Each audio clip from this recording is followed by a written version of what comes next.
Go again. You're getting to be an old hand at this, huh? Well, Overexposed, as they say. well, not at all. Not at all. You can't be in there. It was so good to meet with, William Balmer. He's such a gentleman. Yeah. I mean, he's a real class act, as they say. You know, the guys of his generation were they're a different breed. They're gentlemen. They're scholars, yeah. and intellectuals. Yeah, yeah. The current. Yeah, really. I understand. Welcome very much to Conversations, where it's a pleasure to welcome to the program two gentlemen that are going to be talking about economics in a broad theoretical and large paradigm sense, perhaps. And if I may, I'd like to introduce on my far left is Dr. Edward Wolff. And Dr. Edward Wolff is at the New York University. And I want to show, if I may, just at the outset, a book that's gotten around the 20th Century Fund. It's now called the Century Fund. It's called Top Heavy. And Dr. Wolff is well known within the economics profession for quantifying the disparity or the relationship of the very wealthy to the not so wealthy in the American world society. And this book has been put out recently among a great deal of other literature that he's done in this field. And Dr. Wolff, thank you very much for coming in. It's a great pleasure to welcome you once again to Conversations. Well, thank you. Thank you for having me back. Not at all. It's my pleasure. And if I may, immediately, we were here a few weeks ago talking with Rodney Shakespeare, the co-author of a book that we're going to show now, and we now have the other co-author of that book, that being Robert Ashford. He's a law professor at the University College of Law at the Syracuse University, and Robert Ashford is the co-author of this book that we want to show also what it looks like in the bookstores and so forth. And this one is called Binary Economics, the New Paradigm, and it's been co-authored, as you can see, by our current guest, Robert Ashford, and by Rodney Shakespeare, who was a guest a month or so ago on this program, for those of you who view. And if we may, then also welcome Robert Ashford very much to Conversation and to the Manhattan Neighborhood Network. Thank you. Well, it's a real pleasure to be here. It is it's a pleasure indeed for me, because, of course, we've been following the work very well. We started the program last time asking Rodney, your co-author and colleague in this, the new paradigm, to use the term the new paradigm, and maybe it's worthwhile trying to set out for the audience what we mean by, just in a general sense, what we mean by a paradigm, and then talk about some of the salient features of the binary perspective. But what exactly is, in an intellectually relevant way, is a paradigm? It's an important It's a term that's used in different ways. I think it comes from the Greek, which really means example. And you can consider it an example, a way of thinking. I think the computer term might now be a template, a way of thinking about something.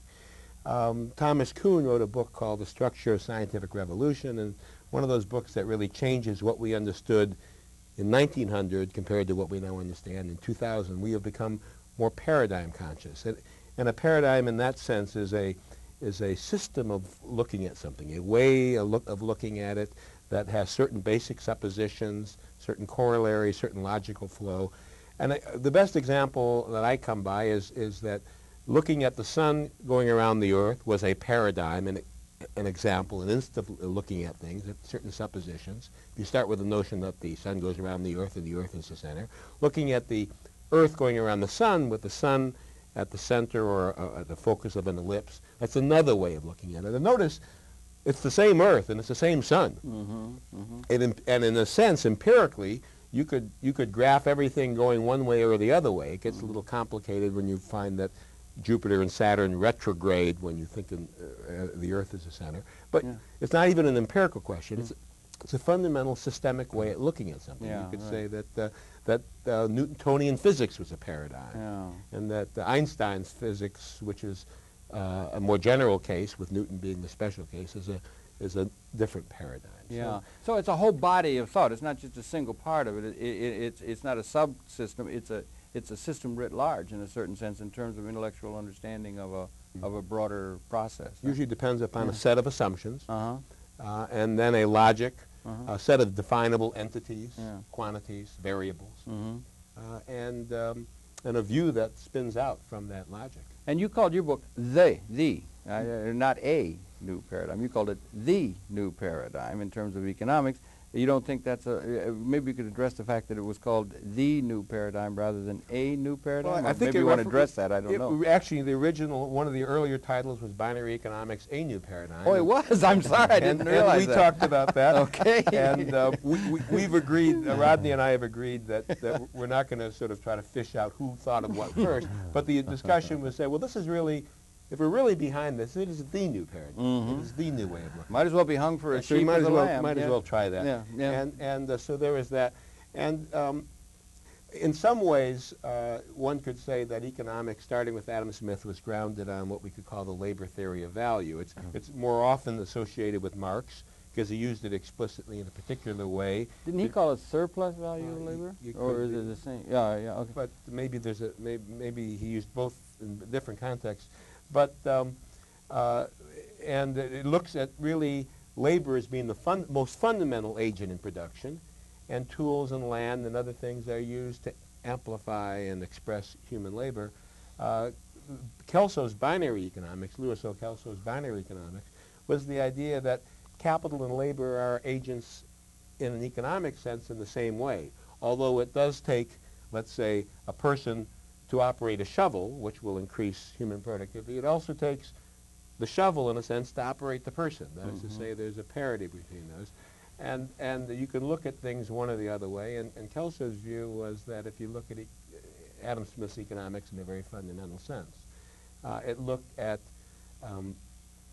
capital as an instrument for augmenting labor productivity, and the description of growth as being a function, and the profitability of capital ultimately becomes grounded in the willingness of a laborer to work at a given wage. All right. Now, I wonder, maybe we could just lay that. So this labor theory of value, is your contention, yours and Rodney, is essential. Is the essential grounding of virtually not only a Marxian analysis, but also, from your perspective, all theoretical thinking, including Mr. Lord Keynes and Joseph Schumpeter and Van Hayek and the neoclassical model and so forth. And the binary paradigm stands outside of that in My view terms is of that this, there's a on this sense in basic which- question yeah. of the relevance of the labor theory of value that you think underpins all economic theory. And I simply, yes, and I simply want to say that doesn't mean that conventional or Smith's economics doesn't look at capital or look at incentives for capital or try to understand the role in capital and production. It's not ignorant of that in that sense. But that in a certain way, it treats the output of capital and its profitability and the incentives for its investment as ultimately being a function of labor. I think this is a perfect time for us to ask Ed to comment on that as a person that is aware of binary economics but also has a long-running and a well-earned reputation for understanding theoretical economics. What do you say to this idea that there's a distinction between a labor theory value that underpins theoretical economics? Well, I think that neoclassical economists would be a little bit put off by the notion that they are following the labor theory of value. I think that's a notion that's pretty much associated with the classical economists. I think in the neoclassical framework, which is sort of the dominant economic framework today, labor and capital are sort of put on an equal footing. It's not that labor is dominant or has priority, or capital is dominant or has priority, but the two are considered equal factors of production, if you will. And in fact, Samuelson, who is one of our pioneer neoclassical economists, said, and this was a famous statement of his, that it really doesn't matter whether capital hires labor or labor hires capital. Interesting. Yeah. That the two are, in a sense, interchangeable. So, in a sense, you know, you have the classical economics with the labor theory of value, where labor is the thing that creates value. You have neoclassical, where labor and capital are sort of on the same footing. Doesn't matter which hires which. But the binary economics is, I think, a distinct paradigm from these two, where it does matter, and capital is now given a priority in terms of production and as a factor of production. Well, I wonder if we have one chart that we could maybe show later or something, but they have a thing that Lewis had used too, that the input ratio between labor and capital, or let's say something other than labor, in the days of Tom Jefferson, it would have had a cobbler would have one hammer. That's all he had. There was very little technology relevant to the current situation, and he would take a piece of leather and it would work 12 hours to make one pair of boots. So there was a tremendous input of labor to the actual production process. Those ratios can shift through time so that the importance of something other than labor, which was very important, clearing all those trees in the early forests and so forth, was labor intensive with an axe or something. But as the technology changes, that the ratios between the input of the two could change, and then therefore it's appropriate that there be some sort of a transformed view of the overall productive process, or what do you think? I don't know. No, I think you're exactly right. Even in Adam Smith's day, and even in the 19th century, there was very little capital per worker. The main part of production was performed by labor, and they worked with relatively little in the way of tools. It wasn't until the Industrial Revolution of the middle of the 19th century that you finally had large amounts of capital also in the production process. And over time, what we call the capital-labor ratio has, in fact, risen very dramatically. And some people in the binary school say that it was maybe 10% was, it's hard to quantify, 10% was something other than labor in Tom Jefferson's day, and some of them say it's only 10% that is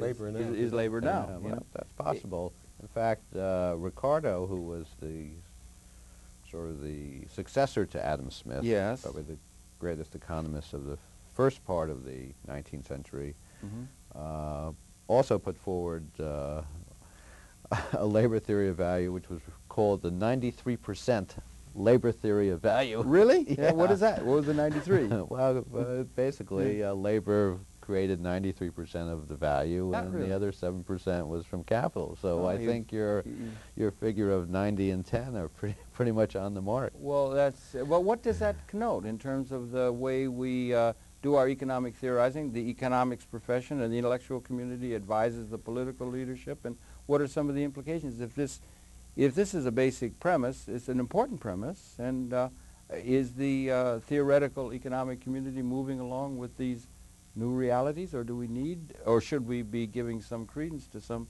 new thinking, or what do you think? Well, I think binary economics has raised a lot of fundamental issues, which I think should be addressed by the economics profession, at least the mainstream economists who haven't really dealt with this kind of issue. I think they still, as I said, the prevailing view, sort of the dominant paradigm today is that all factors of production are on equal footing, and that it doesn't really matter whether labor hires capital or capital hires labor, so that there's no emphasis or attention paid to what Mr. Ashford would call the ownership question. Why don't you start? Now, what do you say? Based on what he said, it is correct. Let me just observe that it's an important question. That it is true that that some conventional thinking says it doesn't matter whether labor hires capital or whether capital hires labor, and then there are those that write to think, why is it that capital always seems to hire labor and that labor doesn't seem to hire capital? Yeah. But the binary economists would observe that, in truth, labor generally doesn't hire capital, and capital generally doesn't hire labor. Owners hire capital and labor. It's interesting. And if you're talking about the benefits of hiring, who gets to hire, it's the owner that does the hiring. So the ownership matters. And the very ownership matters, and the very dichotomy of capital versus labor, and which hires which, obscures the ownership function. And let me just say that one of the ways of understanding binary economics in the simple sense is I always give the example, you haul a sack a mile and you're exhausted. You put 5 sacks on a donkey, you go twice as far in half the time. That is a 2,000% increase in productivity, but it's the donkey that's doing the extra work. The donkey's productivity. It's the donkey. And if we had a property rights system that gave donkeys the rights of humans, they would find it laughable to say that it's an increase in productivity, or to say, well, since it takes the man or the woman to lead the donkey, they should get the lion's share. That the donkey would find that very unjust. Yeah, because the productivity is generally measured in ratio with labor. And the owner, input to the principle of ownership is that you get to keep what you produce if you own it. And so the person who owns the donkey, absent anything else, is going to be now claiming 19 times as much of the income from production, because in a market economy, production is income. And whether if your production is hauling sacks and you can't live on hauling sacks, then you trade that for something else that you can eat or something. So the exchange comes in the second process. Well, you're one of the few, if not the tenured professor in this country or in the world that does in a systematic way teach binary economics, which looks at this issue. Why do you think it is, the economics, and you've studied it in great depth, even though you're in the law and so forth, why do you think it is that this fact, this change, has not been reflected more, which seems obvious on the face of it, as we could just, the citizens who are listening can understand that change. Why has it not been addressed? Well, you know, the first person, I don't know if this is a full answer to that question, the first person who proposed that the Earth might go around the sun was an Aristarchus, a fellow named Aristarchus in the 3rd century A.D. Yeah, that's right. It took a long time. And it took some while to do that. Yeah. You know, and now in the 15th century, the greatest minds in Europe could not grasp the idea that we can now get a school child to understand it. Yeah. So The it's, you know, what is the timing? But you could say there's a certain homocentrism in seeing human being at the center of production. That's interesting. And that this idea that the great growth in productive capacity is not because of an increase in productivity, but is because capital is doing more and more of the work.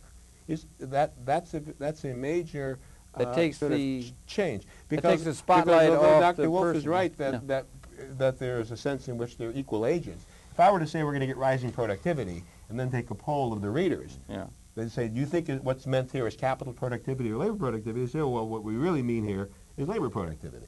And when we talk about, well, why has America grown, and they look at the labor productivity change is there. And then you get economists that say, well, you can't possibly, if the distribution of capital ownership will produce growth, it must be because there's an increase in productivity. So it all does, and even Adam Smith said very clearly that the value of capital is its earning capacity is a function of its supply. The first capital to do a job is enormously profitable, and then at the margin it becomes profitless. And then the willingness of a laborer to work at a given wage. Well, what does that mean? That means that suppose we have a machinery that will produce one more apple. Yeah. A combination of machine and human will produce one more apple. No point in producing that more apple unless somebody's willing to work to spend the money to buy the apple. And have the ability to buy. Yeah, and so the Smith reasoned, this apple is valuable if someone's willing, it's worth exactly what someone's willing to work to pay for. But the individual's choice is not whether to work or not to own the apple. The individual also could say, I won't work, but I'll let my donkey work to buy the apple. Or I'll let my robot work. Or my robot. Yeah. So capital creates value. You see, Smith thought, I value the apple, so I'll work to eat it. Yes. So I create, it's an ascription of value, but Kelso saw that it doesn't just take the worker's only choice is not to work to own the capital, to eat the capital. They could do the other way around. So capital creates its own value, and that's again where I don't think that reason. Well, yeah, you know, we had Robert Hobron here one time, and he was saying recently that they're trying to get too scientific with economics and so forth. They should be more all-inclusive, sociological and archaeology and all kinds of history and things should be brought into it because there are no disciplines in reality. There's a certain kind of reality. So you think maybe it is from a sociological perspective we're too focused on, as you call, what do you call it, homocentric? We're too focused upon man as the center of everything, and that maybe even is because we're part of a process because the sun brings gratuitously all kinds of energy and things, and that's part of the process too, and we write that out of the picture because we're putting everything in terms of human terms, and that's a sociological point of view or a zeitgeist that is the problem in terms of the economic analysis, or I don't know. It's just a thought. It's a factor. But Yeah. you know, economists often say there's no such thing as a free lunch. I argue that every time the sun rises, a free lunch is streamed down on Earth, you know, for the taking, and the good and the bad alike. So in some sense, it's not a zero-sum game. And nor is this world as it will, nor are we subject, as we say, to the second law of thermodynamics. It's not a closed system. As long as the sun is streaming down energy, we're not a closed system. Well, and the idea of zero-sum is not inherent in, in yeah, the physics of the world. Well, all right, maybe so. I don't want to get into that with the, you know, with the, because we're in a universe with a lot of chaos and a lot of entropy working. You know, a lot of that second law working, and a lot of this universe, which is subsumed within a larger universal context beyond the solar system. But anyway, that's another issue. But the thing is, another thing is the possibility of zero sum. You bring it up. They've written on zero sum. Is that we make progress in terms of the ability to provide life support with technologically, it's tremendously powerful. Marx saw how tremendously powerful the instruments, the steam engine and other things that came along are in terms of doing that. And we get to a point where we can produce more and more so that more and more of the human population could be seen to be, in a certain sense, haves as a relation to have-nots, which had been the case throughout all of history. So we can get to a point where we reach a point of productive capability where, which is something which introduces a new context in terms of the evolution of events seen on a large scale. We may be getting to where the ironclad rules of scarcity and some of these things may not apply to the abstract technological capability that is evolving as we move through time. Right? Well, except that going back to Marx, he also had the notion that no matter how productive the economy becomes, no matter how much new technology and new capital contributes to total output, labor will always be pushed down to the lowest level. And, you know, this is still kind of one of the iron laws of capitalism that, you know, no matter how productive the economy becomes in the last 5 years, 10 years in the United States, we've had an incredible boom. But we still have a large number of workers in this country earning $5 or $6 an hour. Incredibly with large, pressures with downward, no benefits. With no benefits. Used to be one guy could take a whole family working in a factory in Detroit or Cleveland, and now it takes 2 and 3 to just keep their nose above water. Yeah. Yeah. I mean, and you've documented this better than anybody else. Yeah, I mean, in 1968, the minimum wage in today's dollars, would be $10 an hour. Interesting. And what is it now? now it's been pushed down to $5.15. Yeah. Congress is talking about raising it to $6.15, but that would still be 30% below where it was over 30 years ago. Yeah, interesting, really interesting, yeah. And this doesn't even consider worldwide labor supply. That's right, mean, yeah. American workers are well off compared to 90% of the workers in the world. Yes. Mexico, where they earn 30 or 40 cents an hour. So, you know, I think this is part of the ownership issue that despite our glorious technology, tremendous capital accumulation, still a vast majority of people in this planet are basically surviving at a subsistence level. Yeah, they're surviving at a subsistence level, and yet I wonder if in the abstract, if we could abstract it, that we have a technologically augmented capability to provide that, a knowledge base, I suppose is what it is. We have a knowledge that makes it possible in the sense that you can give a person a polio vaccine now to get rid of a great ancient scourge that we didn't have the knowledge of before Dr. Salker. We're gaining in terms of our knowledge, and we have the ability.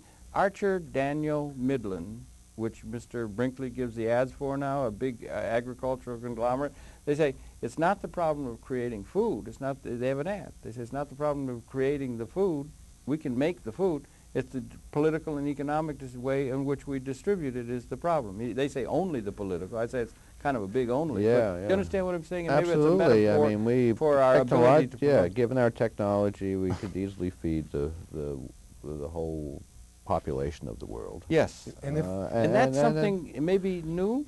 I mean, relatively new? Well, I mean, I think even 15 or 20 years ago, there was enough Well, that in terms capability. of the human sweep of human history is new. We're coming Yes, to yes, a new yes. No, that's technologically true. augmented capability to provide that we just haven't had historically, and we should maybe be a little easy on the historical context. So we have abilities that they just simply could not even have imagined, you know. And if I could jump in here, because this is an important issue, because when you mention the neoclassical paradigm, if people accept that we have the technological ability to feed, clothe, and shelter the world, and we have these unmet needs and wants, then the theory says that the supply should rise to meet the demand. We shouldn't have this, nor should we have excess productive capacity. Excess productive capacity is not a stable condition in neoclassical economics. We shouldn't have it. Yet I can buy a $10,000 computer and return it 29 days later, no questions asked. In this economy. And they will not use that computer. Chances are they'll throw it away. Yeah, that's a pretty excess. And by the same token, the pricing mechanism of marginality goes to the margin. Goes to the margin. Although we deal with average cost, and so it's like almost like figuring what does a glass of water cost in the desert, and figure that's. I mean, the reality is we're in a very different situation. And when you look, for example, what causes poverty, I've got this little quip from the World Bank report. These different causes: low levels of education, low rates of investment, inadequate health, economic instability, high budget deficits, war, lack of strong, impartial judicial system, inefficient protectionist policies, mounting debts. Those are the big causes. Not one whip the idea maybe we have poverty because we don't have much ownership. Well, that's an issue that isn't brought up as being relevant in the It is irrelevant to the International Monetary Fund that we have. And yet most capital, let's look at the word, what we mean by capital. Capital is anything that's productive, capable of being owned, and not a human. Yeah. In binary terms. America's capital, 95% of America's invested capital is owned by its 3,000 largest companies.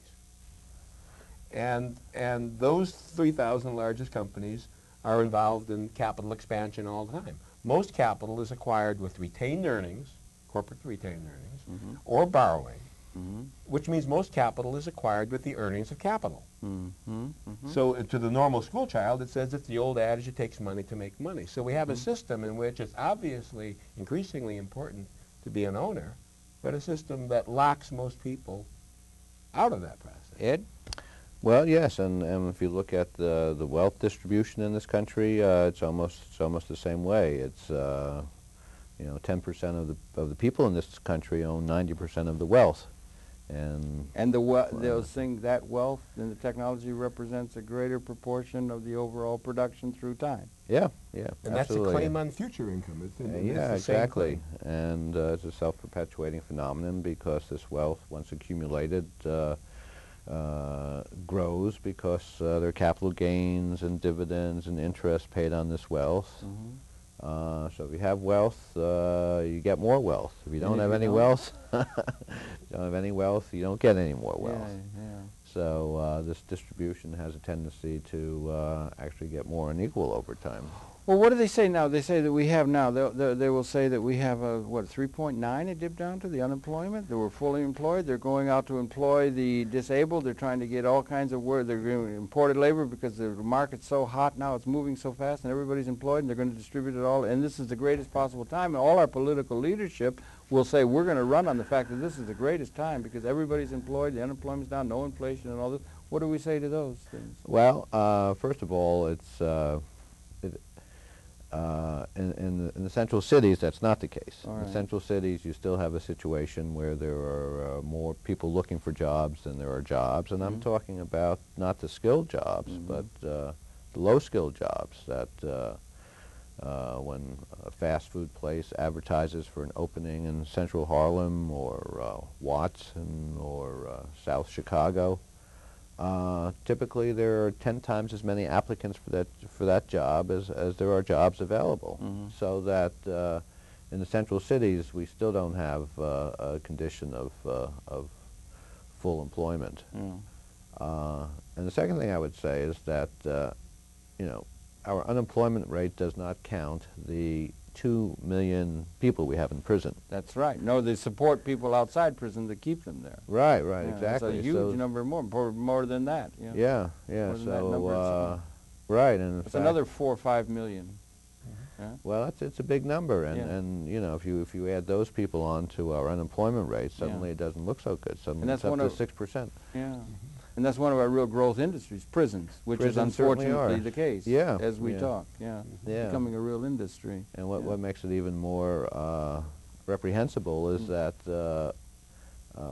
in New York State, for example, there are a lot of counties in upstate New York which are vitally dependent on prisons as a source of income. That's right. Yeah. And so there's For the employment. Yeah. for the employment, Yeah. right. So Yeah. now there's a built-in tendency to try to perpetuate our prison system and make sure we don't reduce the prison population, because we'll throw people out of work in upstate New York. But I'm wondering at this theoretical level about the fact that the technology is responsible more and more in that. But then why do the business leaders who are, or the ones who make the hiring decisions, let's say just across the board, if the technology is really the thing that's creating the wealth, why is it that they bother to, why don't they bring in automated systems and so forth and just not hire the people at all? Is it because the wages are so long that there's an advantage of paying people essentially close to slave wages or something in relation to what it would cost in order to bring the technology on? Why do they hire people at all if they have machines that could do what the people are doing? Why don't they introduce those more effectively than they do and just have the unemployment rate soar with the technological displacement of robotics and other kinds of things that would be coming? Well, I think you hit on one of the main reasons is that it's because the wages are still very low in this country. Okay, For interesting. example, And it's not working well for a lot of people. Yeah, that's one of the things. You know, this is one of the few countries where you still have bellboys in hotels. You go to Sweden or Germany or France or Switzerland, they don't have bellboys in hotels. Interesting. Yeah, all right. You Yeah. have to carry up your own luggage. Yeah, right. Or it'd be nice if you had a little wheeled robotic thing Oh, that yeah, could take well, it for you you. could- That would yeah. that would be a nice, happy solution. Yeah. Yeah. You know, in Switzerland, when you go to a ski resort, Yes. you don't. There's no longer someone to take your ticket or check your ticket. You slip in a card into a machine. There you go. Those lets you smart through. cards all over the place. Yeah. Right, and Well- that's because labor is twice as expensive in Switzerland as it is here. Because it's more expensive. Okay, that's an Yeah. interesting ratio that they have with that. And wasn't it Mr. Keynes who wrote to his grandchildren? He had that famous essay writing to his grandchildren. He said that he was writing in 1930, and he was saying his grandchildren would be about now, that they were going to face technological unemployment on a large scale. And last time you were here, we talked about the Bill Joy article, who said that yet might be on the horizon, that the technology and the programmers and the systems for displacing labor and advantages and everything might be something that still confronts us, and we don't have an economic system that could handle that because we distribute all income through labor. Is this an important question to be dealt with by economists or by our political or social leadership? Well, no, I think it's still a very critical issue. But of course, human beings are fairly adaptable, and there are a lot of things they can still do that machines can't. Right. For example, I think we'll still probably need doctors for the next several hundred years, Yeah. even though they now have They do. computer software programs do. that actually do better diagnostic testing Yeah. than doctors do, Yeah. and give you a better diagnosis of a disease. That's right. Yeah. Lawyers, maybe, it's tough to replace. So there are a lot of professional type jobs where it's still pretty tough for machines to replace labor. One thing's for sure, the lawyers and the people that are in those positions and earning their income that way and so forth are going to be very reluctant to go along with a system that's going to replace them with some sort of a software programming scheme, even though that would increase productivity and benefit the society. The individuals that are depending upon those roles and getting their identity from those roles they play are going to be reluctant to go along with the new kind of system. That's maybe why a paradigm such as yours is a dangerous thing to introduce, because it will come against the means by which people within the current system get their sense of identity and purpose and income flow.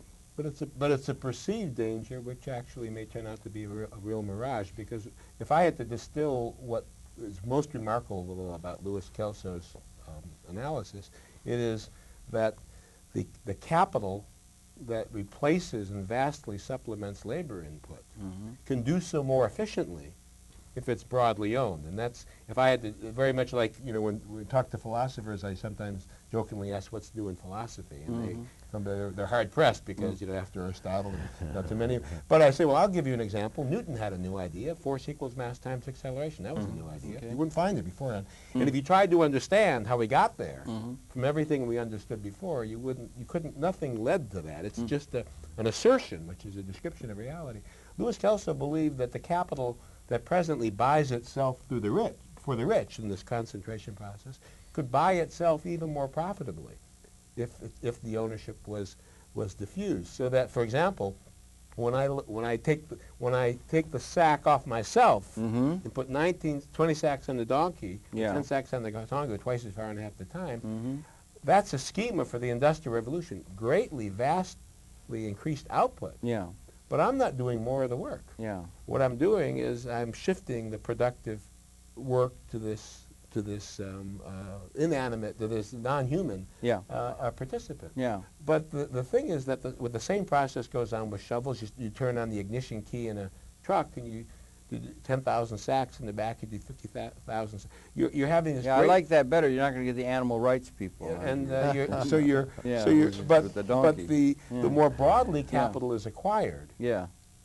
Paying for it out of its future earnings. Yeah. Then if you distribute the income of the capital acquired to the people expected to purchase what it produces, you have a systems flow that suggests that this process of excess productive capacity, instead of being concentrated to people who will not use its output. Well, they'll use it to invest. Use it to invest. And make ever more money.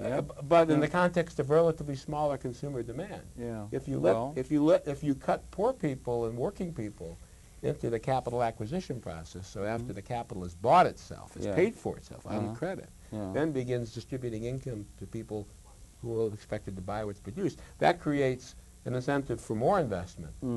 So that capital has this broadly distributive quality. And the reason we have, so that we begin to understand this excess productive capacity, unmet needs and wants, is being all bottled up by a closed private property system. That could threaten a deflationary recession or worse in the world scale, and it could be also creating schizophrenia in the mind of people trying to understand the system. You have the ability to provide, but you don't have a system of economics and politics that let us get the people to have the buying power for that which it is they have a great need for. That's a very politically dangerous kind of situation that eventually will come.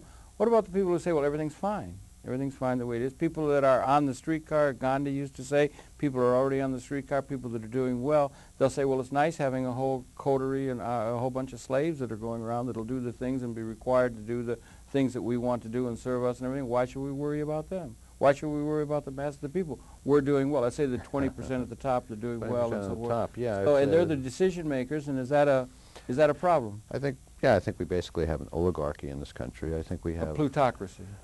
Oligarchy. Yeah. Okay. Where we have the 20% who are doing very well in this country, who are prospering, who have seen their incomes increase over the last couple of decades, who've seen their wealth increase. Yeah. And then we have sort of the vast middle where whose incomes have basically stagnated for almost 25 years, whose wealth has inched up very slowly, if at all. Yeah. And then we have the bottom third who have actually seen their real incomes decline. That's within the national economy. This is our American economy. And we have this is writ large in the world? Well, no, I think European countries have a more equal distribution of income and wealth, and I think there you've seen most groups do better over the last couple of decades, not just the top, but the middle and pretty far down to the bottom. So I think the European countries have done a much better job in terms Western of European largely. I mean, yeah, Western. But then you have the rest of the world. Yeah. I mean, then you're right. Then you have the rest of the world where you have the same situation. Oligarchy, plutocracy. Yeah. And the rich get richer, and it's a system that's in place. Yeah. And so a lot of the people who are, let's say, not in that happy position of being among the plutocrats or the oligarchs or something like that, they will say, why should they care about doing it? Because the world's working fine. They got a lot of people who will just be at their behest and be called, or these people will do what they want. They can be hired and made to do everything. It's social control. And but we have why don't you address that? Well, you know, that question. To me, you certainly do have a lot of people, some people who do not care, and I don't know that we can by a television program make people care. But the reality is 70 or 80% of the people are either just treading water, as Dr. Wolff says, or getting worse, and they do care. Yeah. And some of the people who are quite wealthy do care too. Louis Kelso always had people who would help him and say, Louis, if you figured out a way where the capitalism that works for the rich can work for the many, God bless you. And he always had people open doors. Then there were others who said, you don't understand, the problem is the wonderful thing about capitalism is that there's so few capitalists. Now, so, but the reality is we have a democracy, at least a political democracy. Right. Whereas once people come to understand that what they need to survive in this capital-intensive world is access to capital ownership, not to be given to them, but to acquire it. You see, the way the rich like to acquire ownership is they like to get access to pre-tax earnings of capital. They get the before it's taxed. So you zero out, you get as many expenses as you can to zero out corporate income.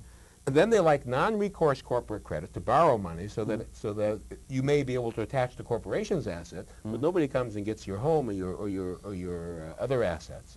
Non-recourse credit. You use collateral to secure the credit, but as little as collateral as possible. At least they have it. And use as much insurance and market insurance mechanism so you minimize your collateral investment. And then you have a friendly monetary policy that keeps down wages, keeps down inflation, and keeps up corporate profits. Now that's what the rich use to acquire capital. Currently. If it works for the rich, it'll work for the poor too. That's exactly what the poor need. The poor don't need anything less than the rich. Particularly if we're not in a zero-sum thing. You don't have, you're saying particularly then, when the broader distribution will distribute more income on market principles and create a wider market. To create more demand. So in that sense, you have a system that can be made to work for everybody. And you could have a system that could turn out what it's capable of. Let's say if you just take the metaphor, it's a robotic system that's going to turn out 5 computers rather than 1 computer. It can be turned out as long, but and then you would have the people that would have income eventually in the way things are actually being produced to buy that which is able to be produced. So supply would, demand would meet supply. Yes. Most people who get rich, either get rich by some idea that they've had, unless they inherit some idea. They concentrate on 1 or 2 baskets, and that gets big, and they get rich. And then they diversify. The first thing a rich person does is to diversify. They like a nice diversified portfolio. In America's 2,000 or 3,000 largest companies. You don't have to diversify with that many. You don't need about 30 or 40 stocks to really diversify.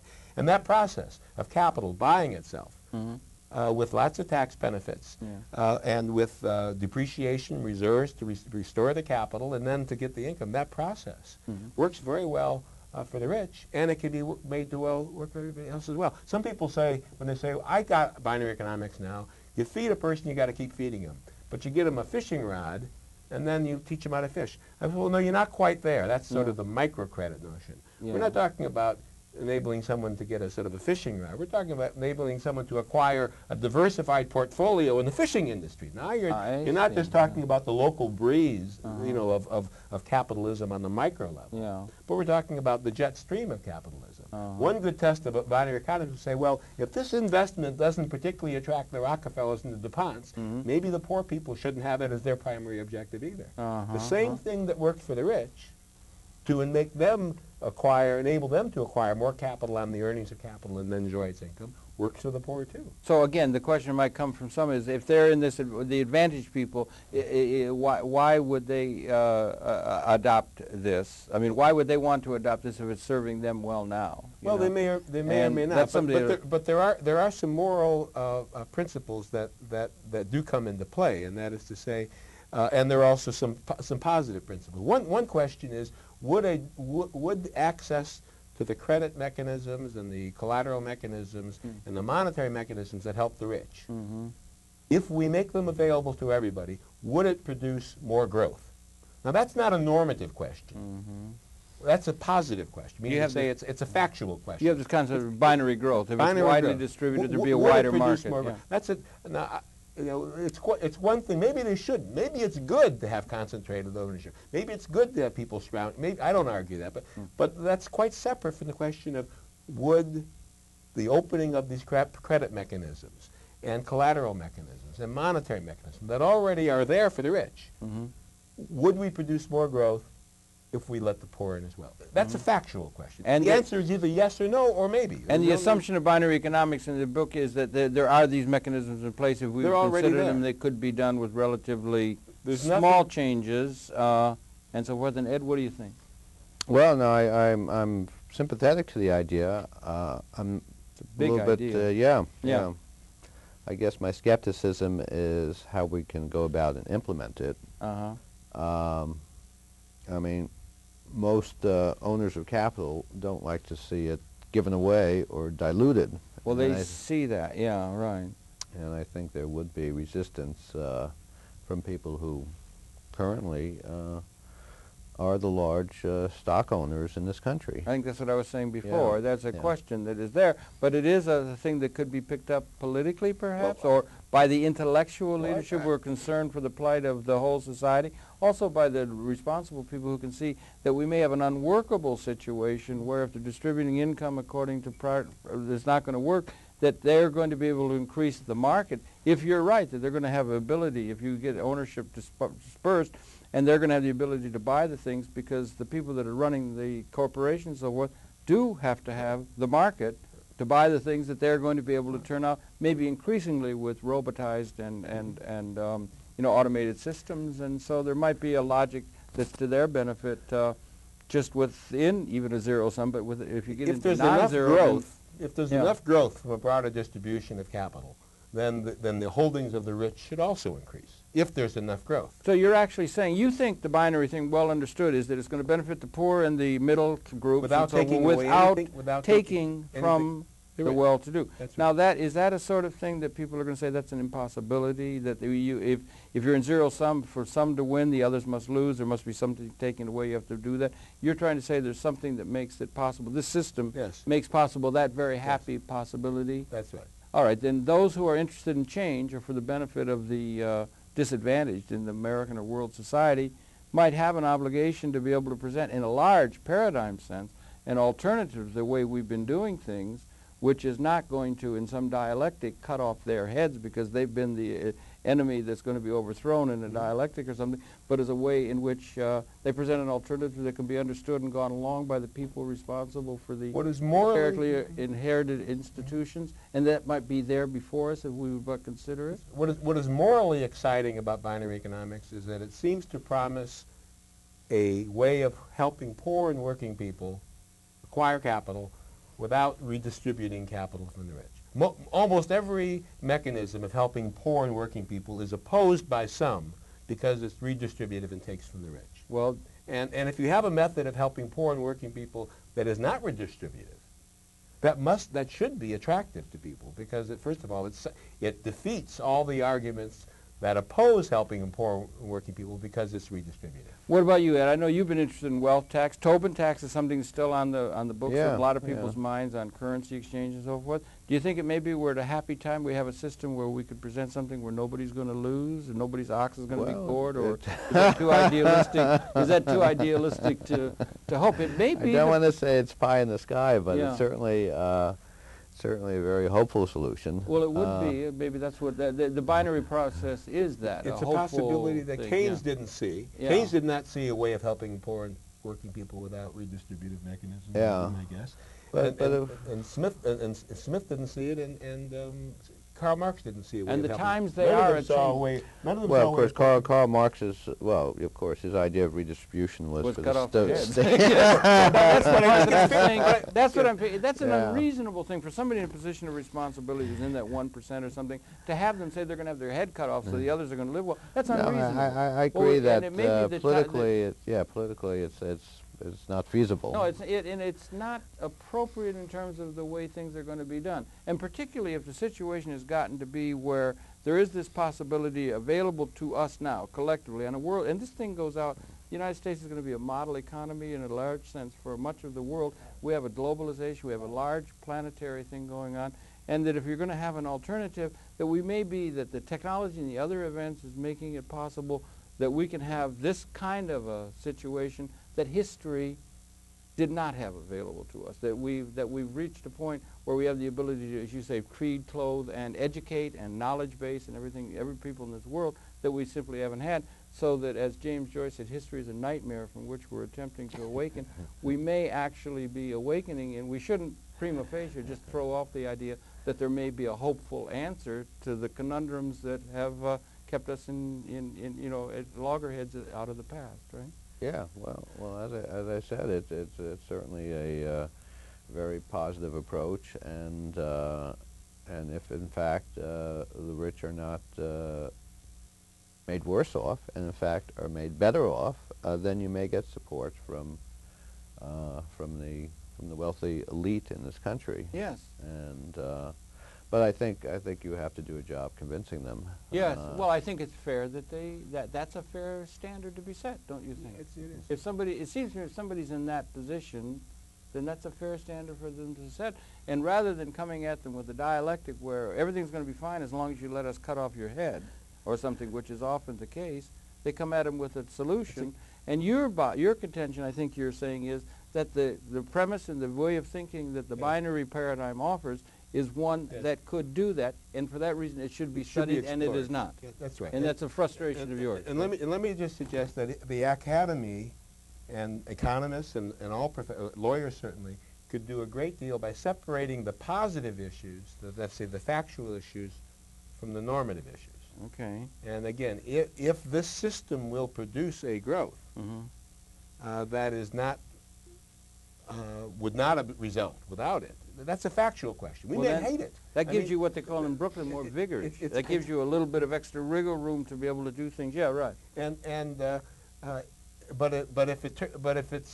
If we get tied up in the moral issues without first selling out the positive issues, I think there's a lack of service there in terms of entangling things. Either capital, the distribution of capital, can be augmented without taking from the rich, or it can't be. I mean, these are positive questions rather than normative questions. Right, but you still need some kind of political coalition to push forward this thing. Sure. I mean, you have the intellectuals like yourself promoting the idea, but it's not something I think that the average rank-and-file worker would immediately support or even understand. Nor, since it is not, as Bob says, it's not either a left-wing thinking, it's not right-wing thinking, it doesn't fit on the political spectrum. It's not Marx, it's not, you know, the traditional class struggle, it's not, you know, these kind of things. It's not, it's a new idea. And new ideas are very, very difficult for people to grasp because they're seeing it through the lens of the historical pattern. And I think it's probably good to keep in mind that there may be possibilities available to us now that are historical, that historically we didn't have. The times they are changing, Bobby Dylan said, and maybe he was right in terms of, you know what I mean? But the intellectual community. Yeah, I mean, but you need labor. You need labor to support this. Yeah, but now what are you going to do with labor? Labor, Lewis used to say they could have made it collectively bargainable to get ownership and so forth, and they didn't because they were, perhaps, if you're saying labor is going to be put out by an automated process, that's a danger that is being confronted, and it's not being addressed essentially by the whole system. If that is the case, if there's automation coming in writ large, and people are going to be able to be put out of the productive process in large measure, that's something else that binary does address that traditional systems don't, because they're distributing all by labor. If you're dedicated to distributing most people's participation in the economy by way of jobs and welfare, if that's your dedication, then it may be very hard, as you say, to get people to see the other one. But, you know, academics have their own responsibility.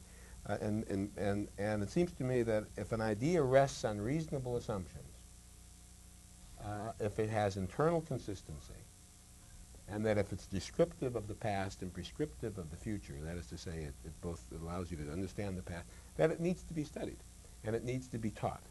Right now, when students graduate from economics and law schools, they are taught that there's either a left-wing alternative or a right-wing alternative or a mixed center alternative. And they all agree on one thing.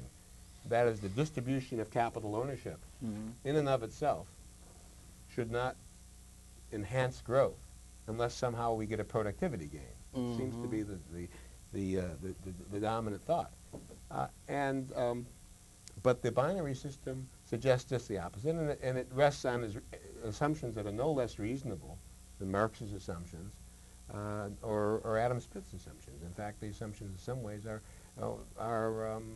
more realistic. The binary assumption is that the donkey does his own work and earns his own income, and the truck does its own work and it owns its own income as well, and that the distribution, that income is equal to production, and that as capital does more and more of the work, it must be broadly owned to support the consumption. These are all, by neutral standards, these are reasonable assumptions, and they lead to conclusions that need to be taught, whether it's opposed by labor or whether it's opposed by rich capitalists or whether it's opposed by anybody. Truth needs to follow its own direction. Oh, and academics, the purpose of tenure is not to give people a preferred job that you can't be fired from. Yeah. The purpose of tenure is to pursue the implications of truth as our conscience allows. Syracuse It may not be politically My job as a professor at Syracuse University is to exercise my conscientious professional discretion as to what needs to be taught and how it needs to be taught. And to protect it against the slings and arrows of an outraged mob. Yes, because it is, after all, the Employment Act of 1946, still our basic grounding policy statement, and we have these traditional patterns and institutions that we're all in league to, and you raise important questions. And if people are going to be, in a certain sense, if the labor is less and less relevant, and we say we get up to 80%, 90%, what happens when we get up to 97%, and then the people are, in a certain sense, increasingly phased out? What are people going to do? There will be one question of how are they going to have income to purchase what could be bought by, let's say, an automated system.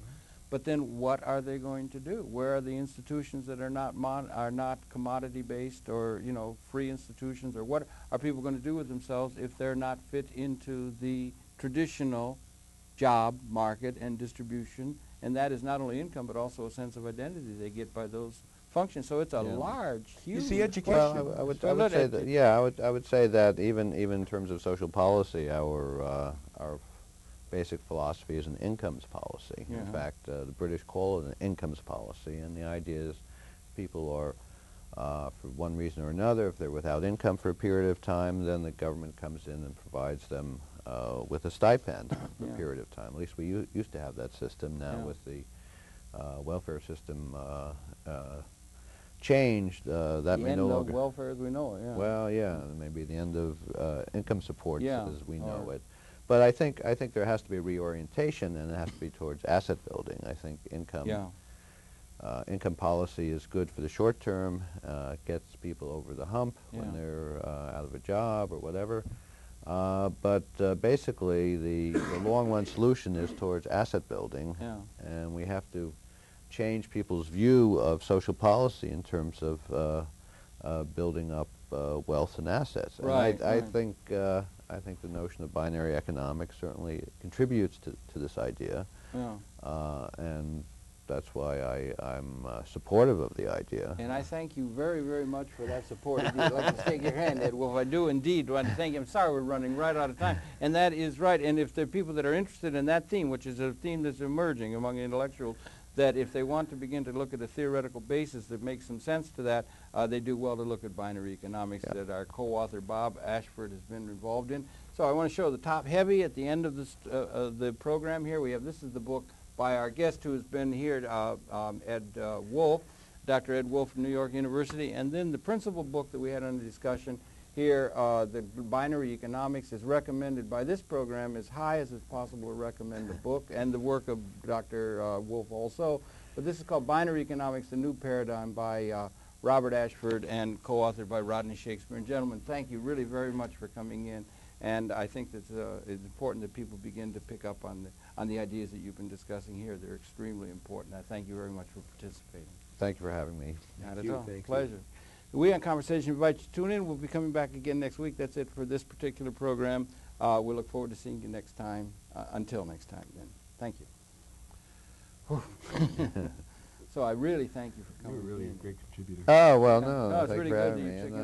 And as I said, that asset thing they're doing over the Ford, that people are getting into. Yeah, well, that's That's a mark of the fact they're looking at. The people begin to look at this.